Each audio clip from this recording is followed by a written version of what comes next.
26/11 ముంబై ఉగ్రదాడుల సమయంలో సేవలందించిన police జాగిలం Caesar చనిపోయింది. దాదాపు 8 ఏళ్ల పాటు ముంబై డాగ్ స్క్వాడ్ కు సర్వీస్ చేసింది సీజర్. సీజర్ మృతికి జంతు ప్రేమికులు సంతాపం తెలిపారు. హీరో డాగ్ సీజర్ చనిపోయింది. యానిమల్ యాక్టివిటీస్ట్ పిజ్జా షా ఫామ్ హౌస్ లో నిన్న ప్రాణాలు వదిలింది.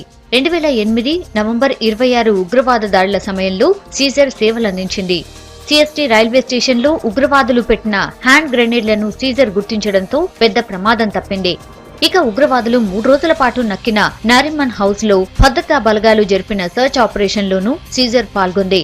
2006 ముంబై సీరియల్ రైలు పేలుళ్లు, 2011 సీరియల్ బ్లాస్ట్ల సమయంలో సీజర్ సేవలందించింది.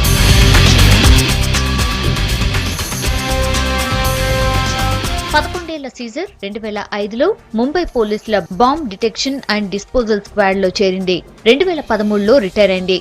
టైగర్, మ్యాక్స్, సుల్తాన్ అనే మరో 3 స్నిప్పర్ డాగ్స్ తో సీజర్ క్లోజ్ గా ఉండేది. ఈ 4 కలిసి బీడీడీఎస్ లో సేవలందించాయి. ఈ కుక్కలన్నీ ఈ ఏడాదే చనిపోయాయి.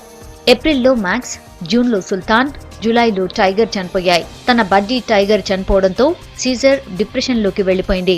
105 డిగ్రీల జ్వరంతో ఉన్న సీజర్ ను హాస్పిటల్ కు షిఫ్ట్ చేసి ట్రీట్మెంట్ అందించడం మొదలుపెట్టారు. ట్రీట్మెంట్ తర్వాత పిజ్జా షా అనే జంతు హక్కుల ఉద్యమకారిని సీజర్ బాధ్యతలు తీసుకున్నారు. ఆమె ఫామ్ హౌస్ లోనే సీజర్ ఉంటోంది. ట్రీట్మెంట్ తర్వాత కూడా పూర్తిగా కోలుకోలేకపోయిన సీజర్ నిన్న హార్ట్ అటాక్ తో చనిపోయింది. मेन फैक्टर है उसकी एज ही है, 13 साल का हो गया, तो 13 साल इज आई कैन से कि एक good age to die for a dog who has work for so many years.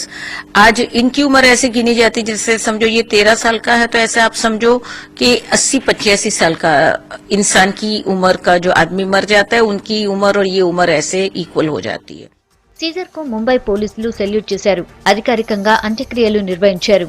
సెలబ్రిటీలు, యానిమల్ యాక్టివిటీస్లు కూడా సీజర్ కు బాధతో వీడ్కోలు పలికారు.